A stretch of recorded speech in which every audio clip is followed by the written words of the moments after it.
hamba itu namanya Anies Baswedan. Dia akan panggil malaikat Jibril. Wahai Jibril, aku mencintai hambaku yang insya Allah namanya Anies Baswedan. Kabarkan kepada seluruh umatku, seluruh makhlukku, bahwa aku mencintai Anies Baswedan. Maka Jibril akan mengatakan kepada seluruh makhluk di langit, seluruh makhluk di bumi, cintailah Anies Baswedan. Maka insya Allah makhluk di langit dan makhluk di bumi semuanya akan mencintai Anies Baswedan dan mendoakan pada 14 Februari insya Allah Anies Baswedan Presiden Republik Indonesia. Siap Bekasi memenangkan Anies Baswedan 80%? Siap menang satu putaran? Saya pengen sebenarnya mengundang Muhaimin itu berkunjung kan ke WDB, ke Morowali untuk lihat sendiri, seeing is believing, daripada Anda berbohong kepada publik yang menurut satu karakter yang nggak bagus untuk mencapai sesuatu posisi. Anda membohongi publik dengan memberikan informasi seperti tadi. Jangan kita juga munafik, jangan kita juga membohongi publik kita dengan menyebarkan berita-berita palsu. Apalagi Anda mau calon pemimpin. Karakter itu menurut saya nomor satu, bukan soal pintar. Jadi saya pikir Anda yang akan jadi calon pemimpin Republik ini, kalau berani mencalonkan diri, elok Anda itu memberikan tauladan. Jangan bicara seenaknya aja, memberikan kabar-kabar bohong. Jadi kalau saya bantah gini kan jadi tidak enak kalau Anda bohong. Sekali lagi, rakyat Indonesia, pilihlah pemimpin yang berkarakter. Saya ulangi, pilihlah pemimpin yang berkarakter, jangan pemimpin yang kelihatan pintar saja, tapi tidak memiliki karakter yang baik. Terima kasih. Sekarang saya mau tanya juga, Gus Muhaimin adalah Ketua Umum Partai Kebangkitan Bangsa PKB, adalah bagian dari pemerintahan saat ini. Apakah etis Gus Muhaimin mengkritik pemerintahan saat ini, masih menjadi bagian dari pemerintahan saat ini, tetapi masih menjadi bagian dan mengkritik menjadi cawapres? Saya mau tanya lagi, Pak Tom Lembong. Pak Tom Lembong ketika itu adalah menterinya Pak Jokowi, sekarang menyerang Pak Jokowi, mengatakan bicara soal contekan segala macam. Apakah itu etis? Pak Anies dalam debat pertama dan debat ketiga, Pak Anies ketika diberhentikan oleh Presiden Jokowi sebagai menteri, yang menolong, yang mensupport, yang menjadikan Pak Anies Gubernur DKI Jakarta namanya Bapak Prabowo Subianto, Ketua Umum Partai Gerindra. Pak Anies menyerang, membabi buta Pak Prabowo dalam debat pertama dan debat ketiga. Orang yang menolong beliau, apakah itu etis? Saya sekarang tanyakan kembali, silahkan publik menilai. Kalau kita mau bicara santun-santunan, pas di debat juga saya mati-matian buat ngambil perhatian masyarakat. Ya tetap aja, tapi datamu itu ngawur. Bilang angin nggak punya KTP segala. Saya yang malu. Haduh, Nies. Itu saya berusaha kalem aja Pak buat ngeles. Kesalahan masa lalu kamu itu kebanyakan sih. Saya juga merasa dibohongin nih sama si Mimin. Di awal, dia janjiin banyak banget hal. Sampai maunya jadi ketua. Tapi malah zong. Pak, kesalahan itu saya sudah tutup-tutupin. Kalau soal Cak Mimin, saya juga sebenarnya capek Pak. Coba minta mulutnya diem aja. Percuma saya angkat wakil kalau nggak ada gunanya. Makin kelihatan kan kerenan Ngap Gibran? Iya bener Pak. Oke, bakal saya sampein. Enak banget ya Gus ya, jawabnya sambil baca catatan tadi. Saya catat sedikit, yang penting ini bukan catatan Mahkamah Konstitusi. Nah gitu dong Gus, jangan lalu tegang kayak waktu debat Cawapres pertama kemarin. Pak Gibran, bagaimana strategi Anda melaksanakan pembangunan berbasis bioregional itu agar keadilan iklim terjaga, keadilan sosial terwujud? Gus Muhaimin ini lucu ya, menanyakan masalah lingkungan hidup tapi itu kok pakai botol-botol plastik itu. Padahal saya, Pak Ganjar, Prof Mahfud pakai botol kaca. Itu gimana itu komitmennya? Botol plastik semua itu. Tapi nggak apa-apa, kita kembali lagi ke topik ya. Intinya di sini kita sudah berkomitmen untuk yang namanya pembangunan tidak boleh lagi Jawa sentris, harus mulai Indonesia sentris. Kemarin Gus Muhaimin menolak IKN, tidak apa-apa, akan kita lanjutkan dan akan kita perkuat IKN itu. Sekali lagi, yang namanya pembangunan yang masif harus memperhatikan aspek lingkungan, sosial dan keberlanjutannya. Pertanyaan saya tidak terjawab sama sekali. Loh, katanya tidak menjawab pertanyaan, tapi Gus Muhaimin malah ngomongin pemerataan pembangunan. Itu kan tadi yang saya omongin, Gus. Pemerataan pembangunan yang tidak lagi Jawa sentris, harus Indonesia sentris. Pembangunan IKN sebagai simbol transformasi pembangunan Indonesia, Papua, dan lain-lain. Itu kan tadi udah saya jawab. Mungkin Gus Muhaimin juga tidak paham dengan pertanyaan yang diberikan ke saya. Mungkin itu kan dapat contekan itu dari Pak Tom Lempong mungkin ya. 16 juta rumah tangga petani hanya memiliki tanah setengah hektar. Sementara ada seseorang yang memiliki tanah 500.000 hektar sebagai kekuasaan yang diberikan negara kepadanya.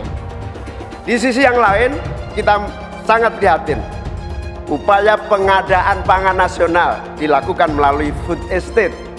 Food estate terbukti mengabaikan petani kita, meninggalkan masyarakat adat kita, menghasilkan konflik agraria, dan bahkan merusak lingkungan kita. Ini harus dihentikan. Nomor 1 dan nomor 3 ini kan kompak. Food estate gagal. Saya tegaskan sekali lagi, Pak. Memang ada yang gagal, tapi ada yang berhasil juga, yang sudah panen. Misalnya di Gunung Mas, Kalteng, itu sudah panen jagung, singkong. Itu Pak, cek saja nanti ininya, cek saja datanya. Intinya adalah warga jangan diberikan narasi-narasi yang menakutkan. Kita harus optimis Pak. Bapak-bapak ini adalah calon-calon pemimpin, harus optimis. Jangan memberikan narasi-narasi yang menakutkan kepada warga dan masyarakat. Kalau kita mendengar statement-statement dan pidato Pak Prabowo, ini kan pasca debat memang selalu mengarah kepada Anies Baswedan. Ada calon yang ngomong ngasih skor 11 dari 100. Emang gue pikirin. Itu yang pertama. Baru kemudian soal ucapan kebaikan yang kemudian dibalas dengan air tuba, kemudian dianggap malin kundang dan seterusnya. Bagi saya, Pak Prabowo hanya ingin menegaskan bahwa Anies bisa jadi gubernur tak lepas dan tak bukan hanya karena jasanya Pak Prabowo. Prabowo Subianto itu ingin mengatakan bahwa Anies itu adalah orang yang tak tahu terima kasih kepada Pak Prabowo. Itulah yang disebut dengan air susu dibalas air tuba. Harus dipertegas itu buat Pak Anies. Buat saya, Anies Baswedan ini benar-benar keterlaluan. Dia berulang kali menyampaikan kebohongan. Jadi bukan fakta keliru, tapi bohong. Dan semua dia tujukan untuk menjatuhkan Prabowo. Dia misalnya menuduh bahwa anggaran 700 triliun rupiah Kementerian Pertahanan digunakan untuk beli alutsista bekas. Pada saat separuh tentara kita tidak memiliki rumah dinas. Ini bohong banget. Pertama-tama, anggaran yang dimaksud Anies itu anggaran tahun berapa? Alokasi anggaran Kemenhan tahun lalu misalnya hanyalah sekitar 134 triliun rupiah. Jadi jauh banget dari angka 700 triliun rupiah yang disebut Anies. Ya, sengaja dengan mengutip, saya hanya mengulang kata-kata Pak Jokowi di masa lalu. Pak Jokowi dulu nggak tahu persis hartanya Pak Prabowo. Tapi hari ini, negara tahu persis hartanya Pak Prabowo karena dia pejabat negara. Ada laporan kekayaannya dan itu bisa diperiksa. Dan Mas Anies dengan sengaja menginsinuasi Pak Prabowo demi menghasut prajurit. Prajurit, itu Menteri Pertahanan Anda sekarang punya tanah sekian hektar, sementara Anda nggak punya rumah. Itu yang disebut oleh Pak Prabowo ingin menghasut. Kalaupun ada keluarga Pak Prabowo yang punya penguasaan lahan yang luas, tapi itu kan HGU, hak guna usaha di Kalimantan misalnya. Itu kan untuk jadi perkebunan mungkin. Ada yang jadi pertambangan mungkin. Emang kebun bisa dijadikan perumahan prajurit kan nggak bisa. Jadi terang-terang ini buat menghasut. Kita semua menyaksikan Pak Anies dalam 2 debat sangat agresif melakukan serangan ke Pak Prabowo dengan berbagai cara mulai dari kebohongan sampai fitnah. Pokoknya Pak Anies itu totalitas banget untuk menjatuhkan nama Pak Prabowo di depan seluruh masyarakat Indonesia. Dalam debat itu ada banyak kebohongan dan fitnah dari apa yang disampaikan oleh Pak Anies. Kita semua udah tahu itu. Tapi yang buat saya heran adalah mengapa Pak Anies bisa ya terpikir untuk menggunakan cara-cara kotor kayak gitu. Kalau Pak Anies dari awal sudah tahu bahwa Pak Prabowo seburuk yang selalu Pak Anies gambarkan, kenapa juga Pak Anies minta tolong dan dukungan ke orang yang hari ini Pak Anies selalu jatuhkan? Saya jadi berpikir, mungkin buat seorang Anies Baswedan, baik dan buruk itu hanya soal kepentingan aja. Kalau Pak Prabowo, Menteri Pertahanan, rate-nya 11 dari 100, itu kalau berarti kan antara dari 1,1/10 ya. Kecil sekali loh itu Pak. Kira-kira nih, berapa rate seorang menteri yang dipecat? Yang disampaikan oleh Mas Anies itu kebohongan, itu fitnah, sumbernya tidak jelas, bohong dan sebagainya. Saya lanjut ke Pak Anies, dan ini paling banyak bohongnya, ya, paling banyak bohongnya. Ini bengis sekali ini pernyataan, bengis dan jahat, hanya untuk tujuan menjatuhkan Pak Prabowo, kemudian menggunakan data palsu dan bohong. Dan publik itu sudah mendengarkan pernyataan bohong itu. Dan sebagian publik itu sudah mengkonsumsi pernyataan bohong itu. Dan itu berbahaya. Itu pernyataan bohong yang luar biasa. Saya lupa bilang, walau terlambat, mau mengucapkan terima kasih kepada Pak Prabowo Subianto, di mana Pak Prabowo pernah menggadaikan tanah pribadinya untuk mengusung dan membantu Pak Anies jadi gubernur. Sekali lagi terima kasih Pak Prabowo ya, karena bantuan Bapak dan sumbangsi serta secara pribadi Bapak menggadaikan tanah ya untuk membantu Pak Anies jadi gubernur. Jadi sekali lagi terima kasih. Walau terlambat, nggak apa-apa, ucapkan terima kasih. Bisa dicek Pak Jokowi sendiri. Saya sudah menyampaikan Bapak Presiden, saya sebelum jadi menteri, saya berusaha, saya menguasai lahan hak guna usaha. Ya. Hak guna usaha. Kemarin juga salah-salah melulu itu. Bukan 343.000 hektar, bukan. Mendekati 500.000 hektar.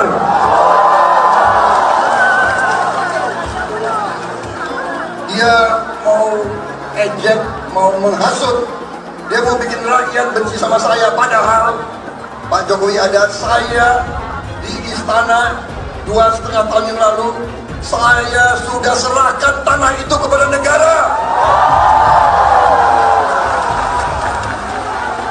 Saya sampaikan ke Bapak Presiden, kalau lahan ini dibutuhkan untuk lumbung pangan bangsa Indonesia, pakai lahan HGU saya, gunakan, saya siap. Bapak Presiden menyampaikan, Bapak punya lahan lebih dari 340.000 hektar, sementara TNI prajurit kita selebih dari separuh tidak punya rumah dinas. Itu fakta, tidak perlu dibicarakan secara tertutup. Itu kekurangan yang harus kita perbaiki.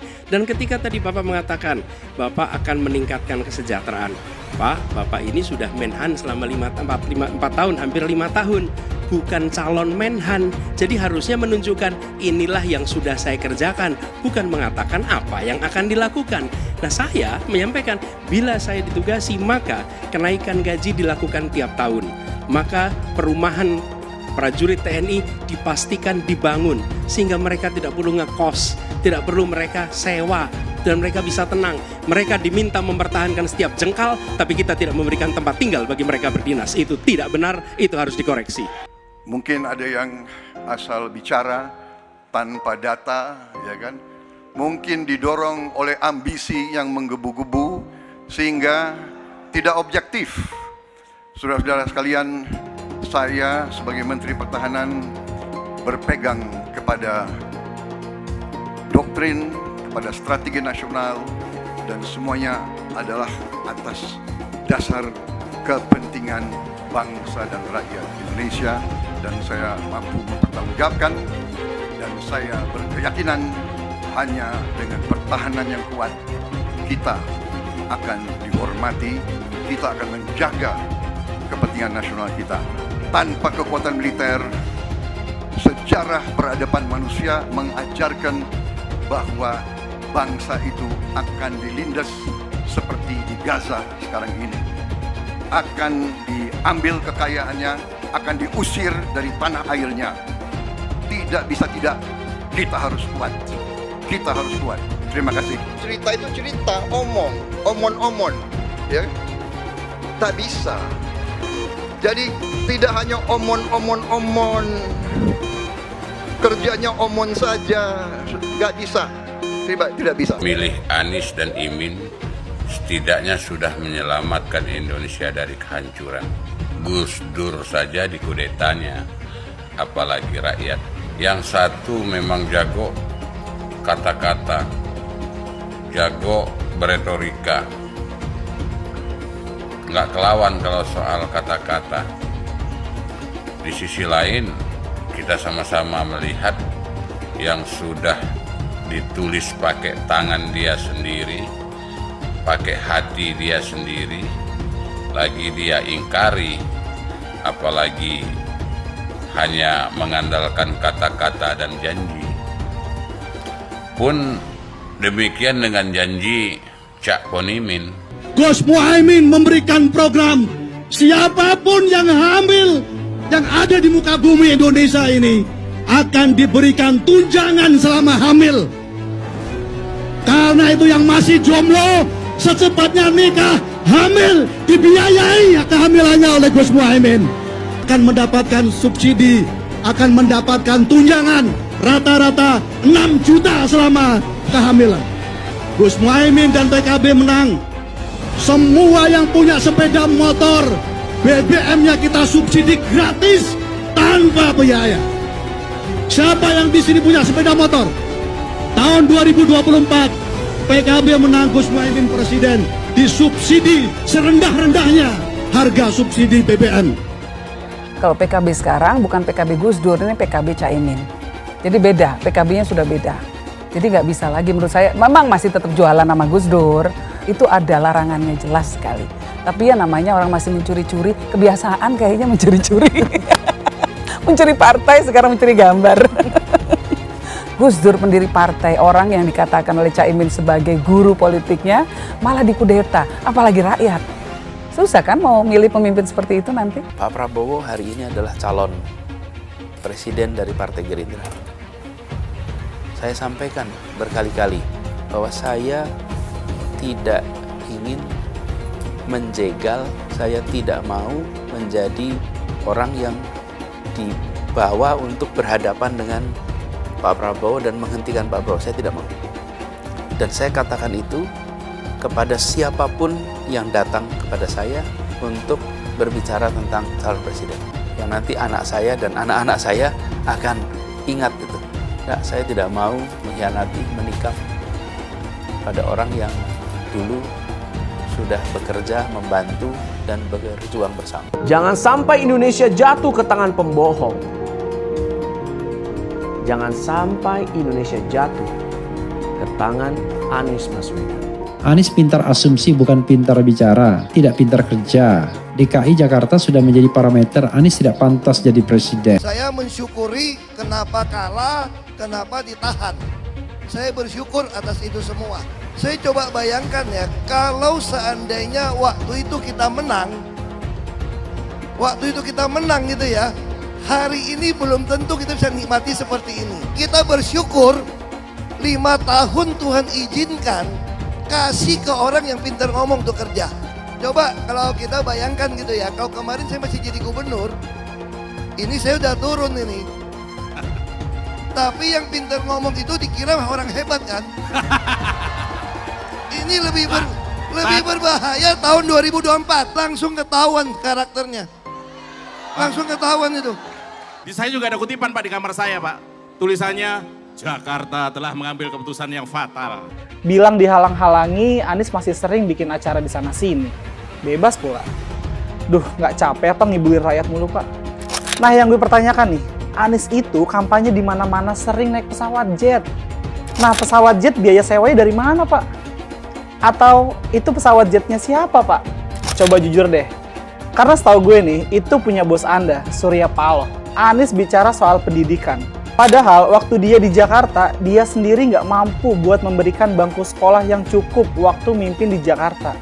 Artinya, dia nggak mampu memberikan bukti kalau omongan dia itu bisa dilaksanakan. Anies bilang, setiap jabatan harus diisi sama orang-orang yang kompeten.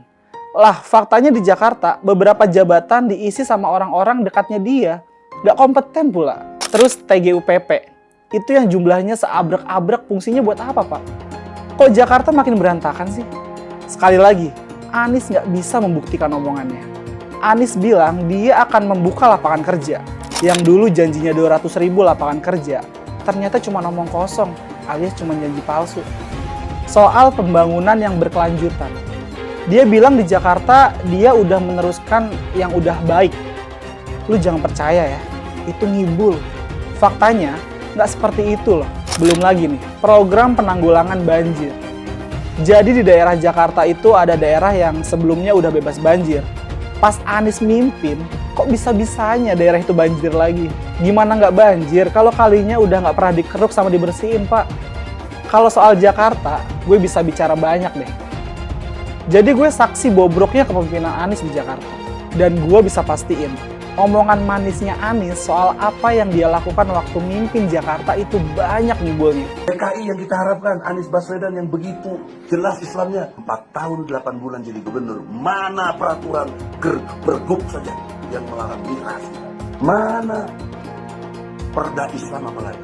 Yang akhirnya tidak berani juga menegakkan hukum. Banjir tetap banjir, macet tetap macet, kriminalitas Jakarta. Anda tahu, 2 menit sekali terjadi pencurian. Sekarang orang sedang euforia, dia mau dicapreskan. Bagaimana umat terjebak lagi, bodoh lagi, masuk lagi. Kalau misalnya memang Anies itu mau maju dan dia tekad mau menegakkan hukum Islam dan menyatakan perlawanan, saya penuhi. Tapi dia tidak lakukan itu. Bapak politik identitas Indonesia Anies Baswedan, Bapak intoleransi Indonesia Anies Baswedan. Jangan lupakan, jangan terlena, jangan sampai dia pecahkan kita dengan dagangan ayat dan mayatnya. Air itu turun dari langit, turunnya ke atap rumah langsung sumur bor, bukan ke sungai dan ke laut. Jangan hanya konsentrasi pada pembangunan benda-benda mati yang indah difoto dan bisa ditunjukkan dalam 5 tahun hasilnya. Kalau kita mau menilai sebuah janji, maka lihat janjinya atau lihat kenyataannya. Dulu janjinya apa ya? Dan ini aneh, betul-betul aneh. Ini bukan kampanye, tapi saya sampaikan sini. Di satu sisi menyiapkan jalur-jalur air untuk dikirim ke laut, di sisi lain di lautnya dipasang dengan pulau reklamasi, tinggal tunggu waktu jadi rob, air balik. Dan ini melawan sunatullah. Kenapa? Air itu turun dari langit ke bumi, bukan ke laut. Harusnya dimasukkan ke dalam bumi, masukkan tanah. Di seluruh dunia air jatuh itu dimasukkan ke tanah. Bukan dialirkan pakai gorong-gorong raksasa ke laut. Jakarta telah mengambil keputusan yang fatal. Bukan banjir, itu memang parkir air. Bukan banjir, itu memang parkir air. Masyarakat berkeliling dengan membawa toa untuk memberitahu semuanya, termasuk sirine. iPhone 82 miliar. Apa alat transportasi yang dimiliki oleh hampir setiap orang? Alat transportasi yang dimiliki semua orang adalah kaki.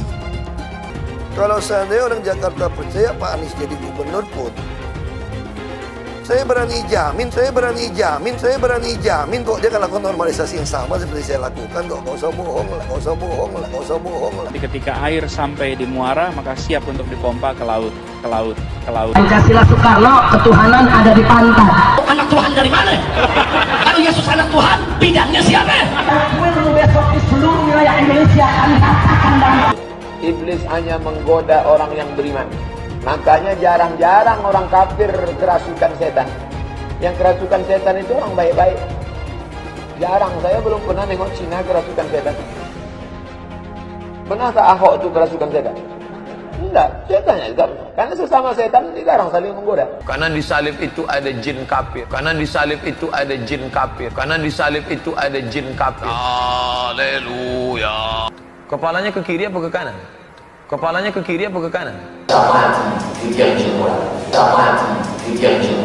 Tetap percaya salib itu lambang mulia, bukan jin. Kok ketawa? Aku nggak nyindir siapa-siapa loh. Saya nggak pernah mundur untuk kebenaran, keadilan, kejujuran, dan peri kemanusiaan. Gue nggak pernah mundur. Dan gue nggak pernah takut juga sama lu. Siapapun yang rasis, gue akan hadapin. Karena rasis itu tidak berperi kemanusiaan. Sama saya ditanya dulu kan, kamu nyesel nggak statement kamu di Pulau Seribu sehingga masih masuk penjara? Tidak pernah nyesel.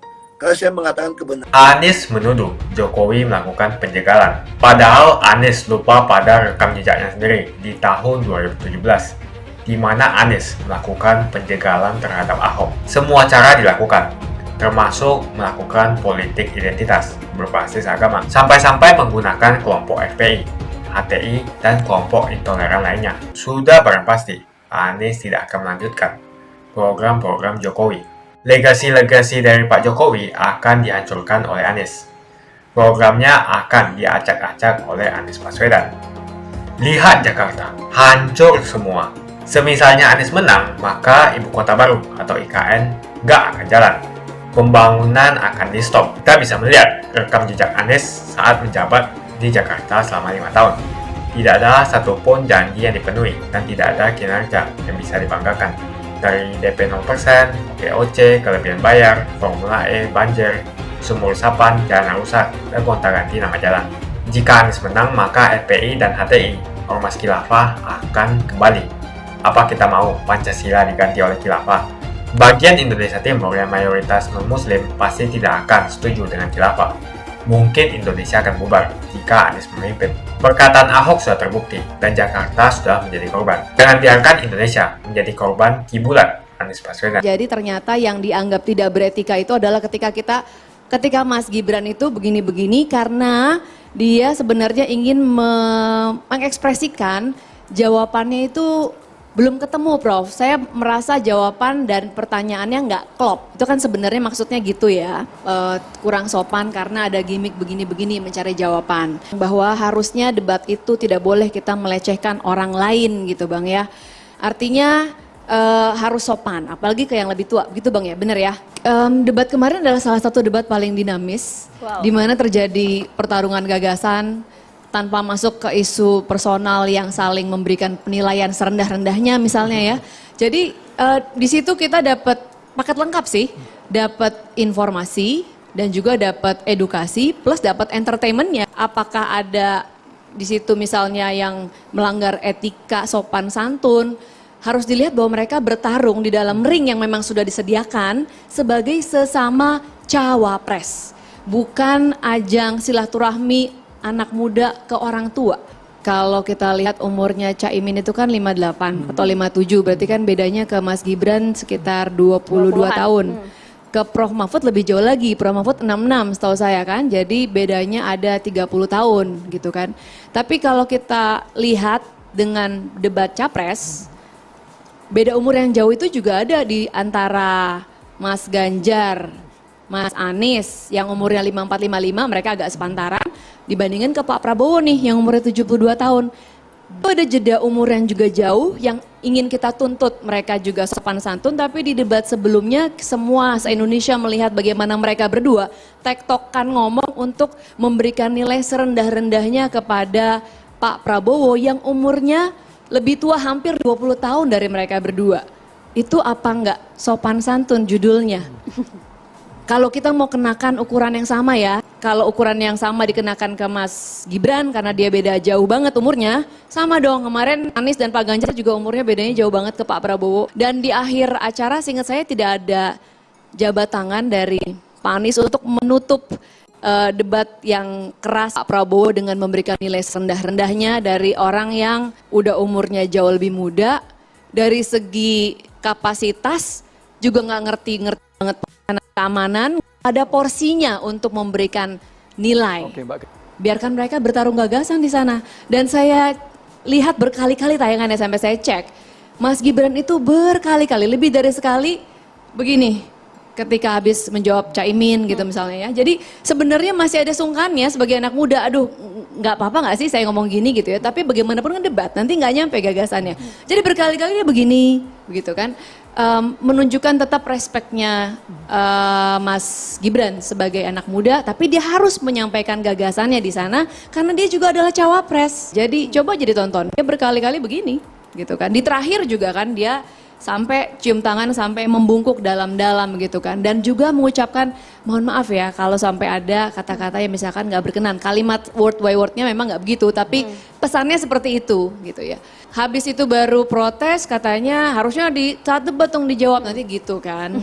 Kemarin ada yang ngomong gitu. Kalau dibilang gak pakai terminologi yang tidak lazim, sebenarnya Caimin juga ketika menggunakan bioregional itu juga bukan sesuatu yang lazim. Coba di sini siapa yang tahu bioregional sebelum debat kemarin? Pertanyaannya Mas Gibran itu terkait dengan greenflation, bukan apa definisi greenflation. Anda dengar aja lagi rekamannya. Pertanyaannya adalah bagaimana cara mengatasi greenflation? Karena saat ini negara-negara maju yang sudah lebih dahulu melakukan transisi energi pun masih berjuang mengatasi ekses dari ekonomi hijau, food estate yang dikatakan gagal. Ini ada misinformasi yang terus-menerus dihembuskan oleh salah satunya pihak 01. Estate itu yang melit Project Full Estate atau lumbung pangan adalah Kementerian Pertanian hingga saat ini. Lead dari semuanya proyek lumbung pangan itu adalah Kementerian Pertanian. Nah sekarang kita bicara soal kondisi tanah. Kondisi tanah di sana dari awal itu adalah tidak subur, semak belukar dan vegetasi tanaman di sana di bawah 50 cm. Jadi tidak merusak biodiversity karena memang kondisi tanahnya di sana tidak padat ya, tidak dense. Dan karena ada COVID, jadi anggaran itu tidak ada yang dipakai sama sekali oleh Kementerian Pertahanan untuk proyek lumbung pangan di Kalimantan Tengah. Tidak ada sepeser pun tidak ada. Tapi karena Pak Prabowo ingin agar waktu tidak terbuang, karena ini kan tanahnya kondisinya nggak bagus, perlu treatment. Lapisan paling atas itu perlu dikasih treatment supaya bisa ditanami bibit. Bibit yang seperti apa, treatmentnya kayak gimana itu harus ada uji coba. Dia pakai uang sendiri. Jadi sekarang ini kita penduduknya setiap tahun bertambah 3 juta orang setiap tahun. Satu orang kira-kira membutuhkan 120 kg beras per tahun untuk kita makan. Sementara lahan kita berkurang 100.000 hektar setiap tahun. Jadi kita pasti cepat atau lambat kalau tidak menambah secara masif atau membuat lumbung pangan, kita pasti akan tiba pada posisi kita akan krisis pangan. Jadi Anda ini udah ngata-ngatain dan memframing buruk pada seseorang yang berbuat demi bangsa dan negara pakai uangnya sendiri. Kok nggak boleh? Mau berbuat baik buat bangsa dan negara karena ketahan COVID, anggarannya direlokasi, nggak boleh katanya. Dan malah dia kata-katain sama dia. Ada data-data yang berkali-kali salah sebenarnya yang terus-menerus dikatakan oleh antara lain 01, apalagi terkait food estate. Kami dari TKN kemarin baru saja mengundang media untuk datang melihat rekaman bagaimana kondisi sekarang di Kalteng, di tempat lumbung pangan yang dipercayakan diolah oleh Kementerian Pertahanan. Dalam waktu 3 tahun sudah ada buahnya ketela yang besar-besar bahkan sangat jumbo gitu ya. Umbi-umbiannya sudah tumbuh gitu. Jadi tolonglah kalau tidak punya data yang pasti janganlah memperkeruh. Kalau nggak bisa membantu krisis pangan kita, jangan justru membebani. Ini proyek yang sulit. Waktu 3 tahun itu sangat-sangat sempit. Begitu. Jadi jangan memberikan informasi yang salah karena informasi yang salah yang dilepaskan dengan sengaja adalah fitnah. Saya mau nanya, coba sebutkan, apa sih yang membuat kalian senang terhadap Anies? Apa sih kelebihannya? Apa sih yang sudah dilakukan sesuai dengan janjinya? Saya yakin kalian tidak bisa menjawab ini. Tolong tuliskan satu saja kelebihan Anies Baswedan di kolom komentar. Jokowi takut legasinya dirusak Anies Baswedan. Lihat Jakarta, hancur semua. Publik menyoroti sejumlah gerakan yang dilakukan oleh Joko Widodo alias Jokowi di Indonesia. Hal tersebut merupakan respon yang cukup wajar. Hal tersebut karena adanya ketakutan dalam Jokowi. Presiden menurutnya di tengah kelimpungan dengan adanya kemungkinan bahwa kemenangan yang diraih oleh Anies Baswedan. Hal tersebut dapat berujung pada hancurnya sejumlah program dari Jokowi. Hal tersebut jelas terjadi karena penerus kekuasaan kepala negara bukan dari kelompok Pak Jokowi. Lihat saja misalnya di Jakarta. Anies menghancurkan semuanya. Legasi-legasi dari Pak Jokowi akan dihancurkan oleh Anies. Programnya akan diacak-acak oleh Anies Baswedan. Wajar-wajar saja jika Jokowi dalam pusaran ketakutan ketika masa kekuasaan berakhir di tahun 2024. Sudah barang pasti, Anies tidak akan melanjutkan program-program Jokowi. Semisalnya Anies menang, maka Ibu Kota Baru atau IKN nggak akan jalan. Pembangunan akan di-stop. Legasi-legasi Jokowi akan hancur. Anies menuduh Jokowi melakukan penjagalan. Padahal Anies lupa pada rekam jejaknya sendiri di tahun 2017, di mana Anies melakukan penjagalan terhadap Ahok. Semua cara dilakukan, termasuk melakukan politik identitas berbasis agama, sampai-sampai menggunakan kelompok FPI, HTI, dan kelompok intoleran lainnya. Anies Baswedan sampai nekat berkoalisi dengan ormas preman berjubah agama. Di tahun 2024, Anies Baswedan akan kembali menggunakan strategi di tahun 2017. Kelakuan relawan Anies yang menjalankan strategi ini masih pakai pola yang lama. Pola yang lama berupa membangun opini negatif terhadap pemerintah dan Komisi Pemilihan Umum. Curangan Anies lainnya adalah melakukan kampanye sebelum waktunya, di mana dia mengganti namanya menjadi headstart untuk membingungkan publik. Atau kecurangan Anies Baswedan yang menggunakan jet pribadi saat kampanye di mana-mana. Berapa kecurangan dari biaya kampanye yang menggunakan jet pribadi? Apakah ini datang dari korupsi BTS yang dilakukan oleh Menkominfo dari Partai Nasdem? Tak main-main kecurangan maling atau korupsi yang dilakukan oleh Johnny G. Plate adalah sebesar 8 triliun rupiah. Suka tidak suka, senang tidak senang, sadar atau tidak sadar, pola Anies Baswedan ini sudah basi.